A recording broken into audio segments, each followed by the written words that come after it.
Hey guys, welcome to On the Chopping Block's Top 5. And I'm Taylor Wilson. I'm here today with Connor McKenzie. And today we're going to be doing Top 5 animated movies that you might not have heard of. Now, Connor, you're quite animated, aren't you?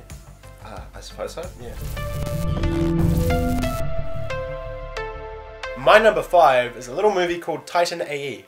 Have you heard of this one? Oh, I have. Yes. It's a science fiction film. It stars Matt Damon. That's the only actor I remember from that movie. It's been a long time. Matt Damon! It's been a while. And it's sort of a look at if the world was destroyed.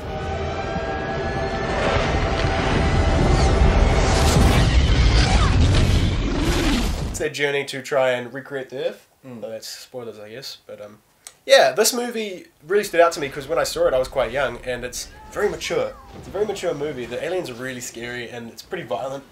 And it's a movie that no one really talks about anymore. You know? Yeah. I saw it, I loved it, but just, yeah, no one remembers it. And it's a real mature story. It treats kids like adults, you know? The way they designed the villain characters was very cool. They were like a 3D model in this 2D drawing, 2D animation style, you know? So they stood out when they showed up. And, like, the reasons I love it are probably the reasons why no one's seen it, because it is a weird movie. It's like, I guess now in today's society, animated films are a bit more mature. Back then they were classified as children films. This was like a mature story, and I guess a lot of kids were turned off by that. A lot of parents were turned off by the idea that, you know, these characters are killing each other. A guy breaks another dude's neck at one point. Just one of the main characters gets their neck broken and their lifeless corpse falls down a staircase, and I'm like, I was young, I was like, holy shit, this is amazing, you know, but like a lot of kids probably were freaked out by that, you know, and they just didn't want to watch it. Which is upsetting because it is a really decent film and it's a really cool story. So. Yeah, I've definitely heard of it. I know what you mean by how it just sort of dropped out of the radar, because I've definitely heard of it and I've been meaning to see it for so long, but I just haven't gotten around to it. Yeah, so that's my number 5. Check it out, Titan AE. It's great.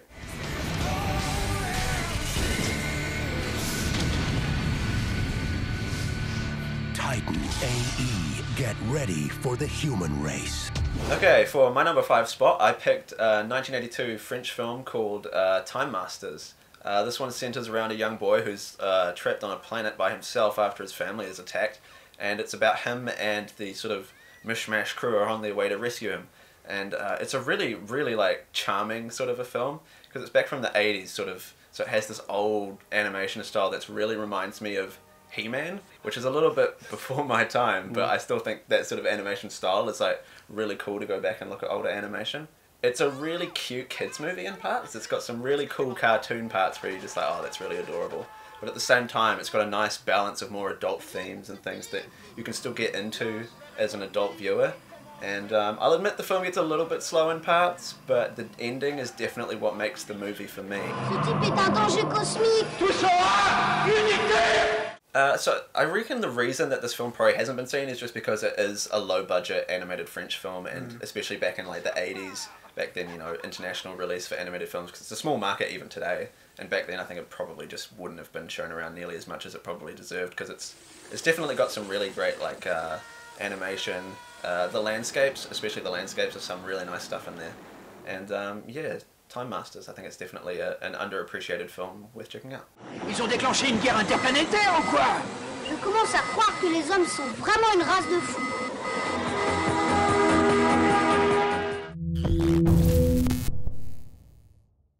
Alright, for me, my number 4, a nice movie from 1998 called Prince of Egypt.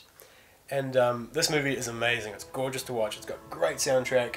And it is the story of Moses. And I honestly think it's the best told version of the tale. It really is about the two brothers, you know, Ramses and Moses, and their struggle because they love each other, they're brothers, but they both disagree on how the world works. Abandon this futile mission, Moses. Another story that's very mature. You know, kids die in this, you know.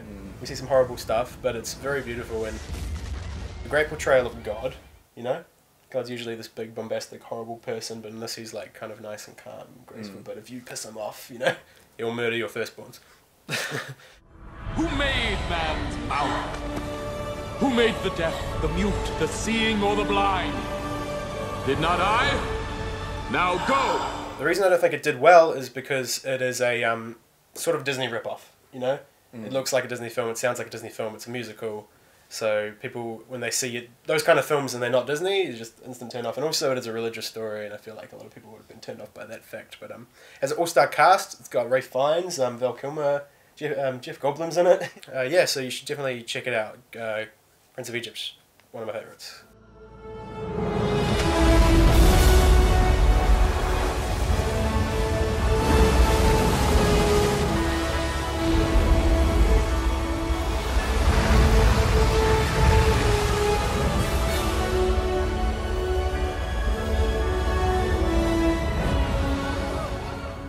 For my number 4, I picked a 1985 film, The Adventures of Mark Twain, a little bit of old claymation. Oh, yeah. So this one's really kind of an oddball movie. It's pretty quirky, I mean, which you get from right from the get-go, because it's Mark Twain, the author, the writer, chasing down Halley's Comet, and he's accompanied by his characters from his book, The Adventures of Tom Sawyer. Okay. So it's sort of bizarre, kind of meta, and it's really quirky, and I love it. And I think it's probably actually most well known for a certain scene that it's done the round on the internet a few times, and it's the scene where they meet Satan, and it's quite creepy.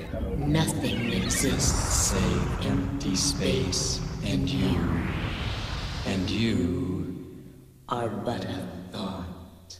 And like quite a few people have said it's probably not appropriate for children, so maybe think twice just because of that one scene if you want to show it to the kids. But overall, I think it's like a really great film. It's definitely quirky, and it's kind of unusual. The animation's not super smooth, but for a low-budget claymation film, because claymation in particular is really difficult, I think, to get the animation looking super smooth. But for 1985, it was pretty gorgeous. So, The Adventures of Mark Twain, 1985, definitely my one. There truly a heaven or a hell? I don't want to express an opinion. You see, I have friends in both places.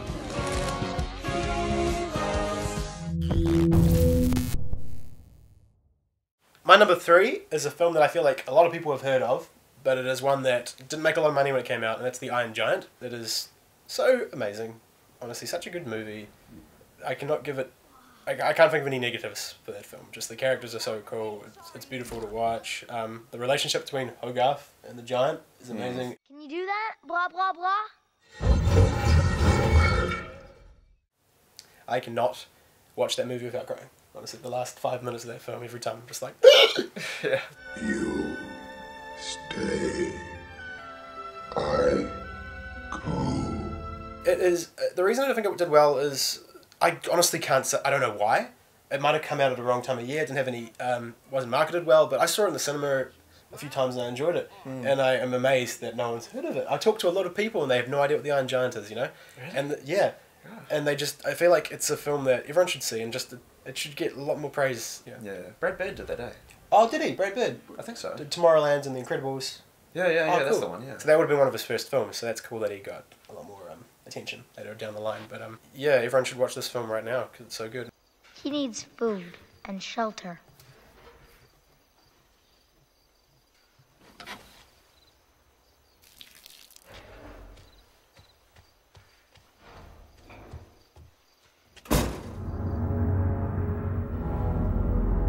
My number 3 is a directorial feature debut from Don Bluth. You guys might be familiar with Don Bluth.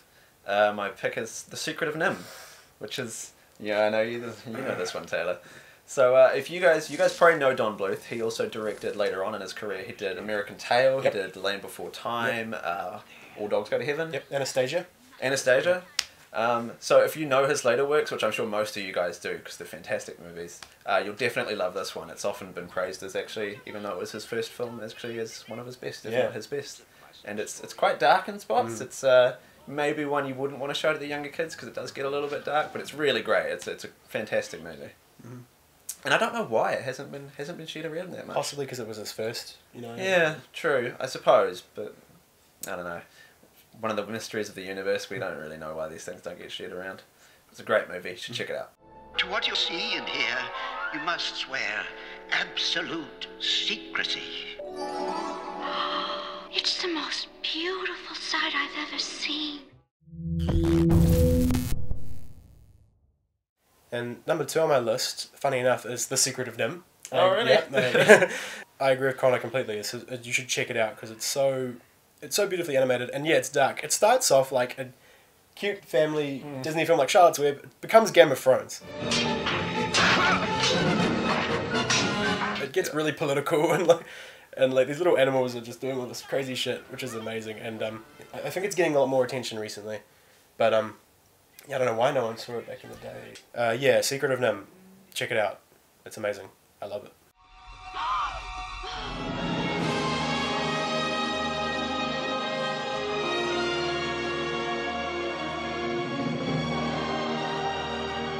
Okay, so for my number 2 spot, I picked another feature-length directorial debut from a much better-known director, Hayao Miyazaki. He actually does have a movie that is not very well known, and it was his first film, The Castle of Cagliostro, from 1979, so before Studio Ghibli was formed.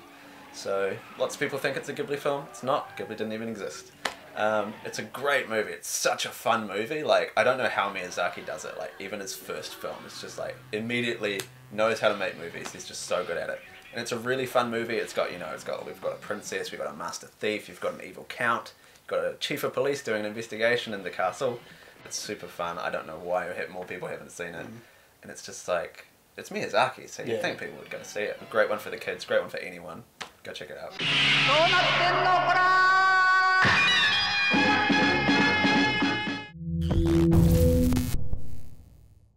So my number 1 is a film that I'm sure a lot of DC fans have heard of. It is the only animated Batman film to get a theatrical release, Mask of the Phantasm.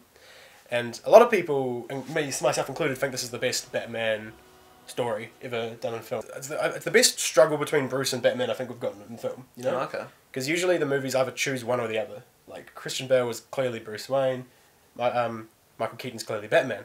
This one, it's like, there's a real struggle. Yeah. Between the two identities, Batman trying to avenge his parents, do his job, and Bruce Wayne who just wants to have a nice, happy life, And that's the clear, big theme throughout the story is this struggle going on, and it is so wonderfully written. It's a really cool murder mystery, and it's a really cool Joker story. Isn't Hazel here a cutie? True, she's a real homebody, but you can't help who you fall in love with. Ooh.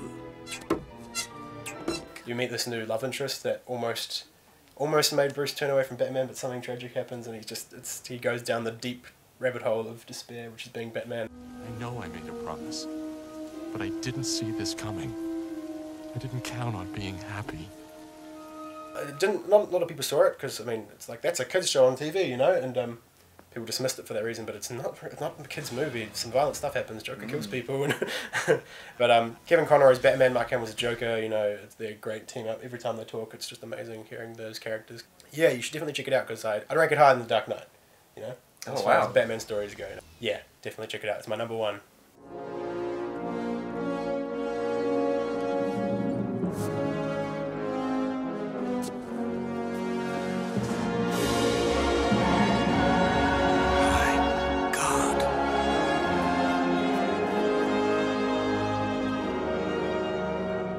So for my number 1 pick, I chose Wolf Children. The movie centers around a young woman who falls in love with a guy who turns out to be a werewolf, of all things.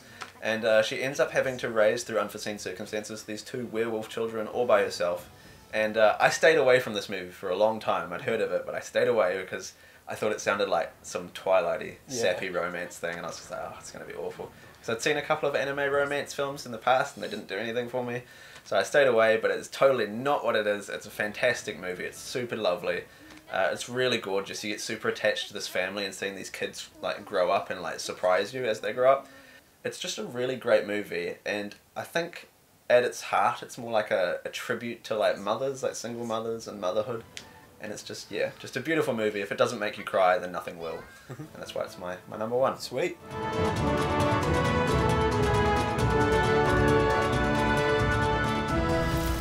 Well, thanks for tuning in, guys. I hope you've learned from us that animated films are not kids' things, Adults can enjoy them. Yeah, for There's sure. a lot of variety out there. A lot of different stories you can watch, so hopefully you can check this list out. And thank you for watching. If you like this, like and subscribe to Jovial Entertainment. We do skits, we do reviews, and now we're doing top 5s. So let us know if there's anything else you'd like us to do. We're just going to go do whatever we want, but if you have any suggestions, let us know. And thanks for watching. Thanks, guys.